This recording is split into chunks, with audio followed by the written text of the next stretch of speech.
भगवान बुद्ध कहते हैं, दूसरों के साथ किया हुआ छल बर्बादी के सारे रास्ते खोल देता है। अगर आप किसी के साथ गलत करते हैं तो आपके साथ भी गलत होगा। उस समय यह बात हमें समझ नहीं आती है, लेकिन देर से ही सही कर्मों की सजा जरूर मिलती है। आप इससे कभी बच नहीं सकते। जो आपने किया है उसका अंजाम आपको हर हाल में भोगना ही पड़ेगा। ये बात उन दिनों की है जब गौतम बुद्ध आत्मज्ञान की खोज में तपस्या कर रहे थे और उनके मन में विभिन्न प्रकार के प्रश्न उभड़ रहे थे। उन्हें प्रश्नों का उत्तर चाहिए था, लेकिन अनेक प्रयासों के बाद भी उन्हें सफलता नहीं मिली। वे आत्मज्ञान की प्राप्ति के लिए कठोर तपस्या करने लगे, अनेक कष्ट सहन किए और कई स्थानों की यात्राएं की, परंतु जो समाधान उनको चाहिए था वह उनको मिला नहीं। एक दिन गौतम बुद्ध के मन में कुछ निराशाजनक विचार आने लगे और वे सोचने लगे कि धन, माया, मोह और संसार के भी समस्त वस्तुओं का भी त्याग कर दिया, फिर आत्मज्ञान की प्राप्ति नहीं हुई। और क्या मैं कभी आत्मज्ञान प्राप्त कर सकूंगा? और मुझे आगे क्या करना चाहिए? इसी प्रकार के अनेक प्रश्न गौतम बुद्ध के मन में निर्माण हो रहे थे। गौतम बुद्ध को तपस्या में सफलता की कोई किरण नहीं दिखाई दे रही थी और उन्होंने अपने प्रयासों में कोई कमी नहीं छोड़ी थी। वे उदास मन से इन्हीं प्रश्नों पर विचार कर रहे थे। तभी इसी दौरान उन्हें प्यास लगी और वे अपने आसन से उठकर जल पीने के लिए सरोवर के पास गए। वहां उन्होंने एक अद्भुत दृश्य देखा। वहां एक गिलहरी अपने मुंह में कुछ फल लिए सरोवर के पास आई और फल उसके मुंह से छूटकर सरोवर में गिर गया। गिलहरी ने देखा कि फल पानी की गहराई में जा रहा है। तभी गिलहरी ने पानी में छलांग लगा दी और उसने अपना शरीर पानी में भिगोया और बाहर आई। बाहर आकर उसने अपने शरीर पर लगा पानी झाड़ दिया और दोबारा सरोवर में कूद गई।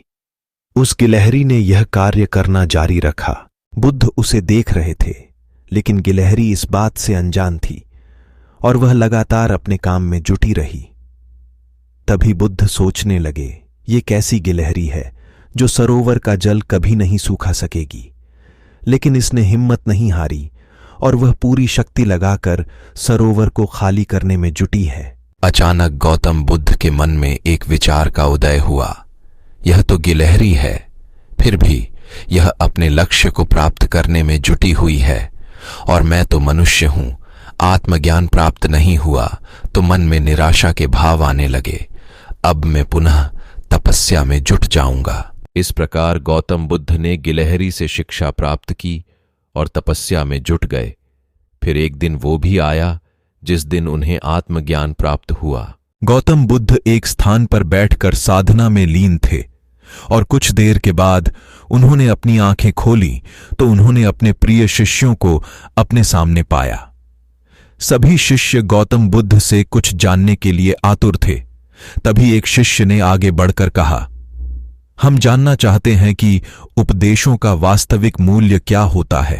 शिष्यों को संबोधित करते हुए गौतम बुद्ध बोले कि यह आवश्यक नहीं कि कोई भी साधु संत पूर्ण व्याख्या करके ही उपदेश दे, बल्कि वह किसी भी कार्य अथवा इशारे द्वारा भी उपदेश का महत्व समझा सकता है।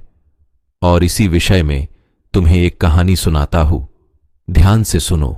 एक नगर में एक शेठ रहता था।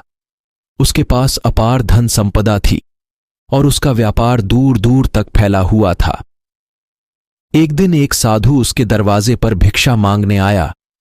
तभी शेठ ने उसे भिक्षा दी और वह साधु जाने लगा तो शेठ ने उसे रोककर कहा, महाराज, मुझे कुछ उपदेश तो देते जाओ। साधु ने सेठ की तरफ देखा और बोला, एक हफ्ते बाद जब वापस आऊंगा तब उपदेश दूंगा। अपने वादे के अनुसार साधु फिर आया और सेठ उसकी ही राह देख रहा था। सेठ ने उसे देने के लिए तरह तरह के पकवान तैयार कर रखे थे। साधु ने उसके आगे अपना कमंडल कर दिया, लेकिन सेठ जैसे ही कुछ पकवान डालने लगा तभी उसका हाथ वहीं के वहीं रुक गया। सेठ बोला, महाराज, इसमें तो कूड़ा है। तो साधु ने प्रश्न भरी निगाह से उसकी तरफ देखा। तभी सेठ ने कहा, इसे साफ कर दीजिए। साधु ने उसे साफ कर दिया। सेठ ने उसमें खाने की चीजें डाल दी। जब भिक्षा लेकर साधु जाने लगा तब सेठ ने कहा, महाराज, आप तो जा रहे हैं, और क्या आप भूल गए? क्या आज अपने मुझे उपदेश देने का वचन दिया था? साधु बोला, क्या तुम्हें उपदेश नहीं मिला? तो सुनो, मेरे कमंडल में कूड़ा था, तब तुमने उसमें खाने की चीजें नहीं डाली, बल्कि तुमने उसे साफ करवा लिया। इसी तरह तुम्हारे अंदर काम, क्रोध, लोभ और मोह आदि ना जाने कितनी बुराइयां भरी पड़ी हैं। पहले उन्हें साफ करो, तब तुम कुछ पा सकोगे। सेठ को साधु के उपदेश का महत्व समझ आया और उसने उसे अपने जीवन में ढालने का निर्णय लिया।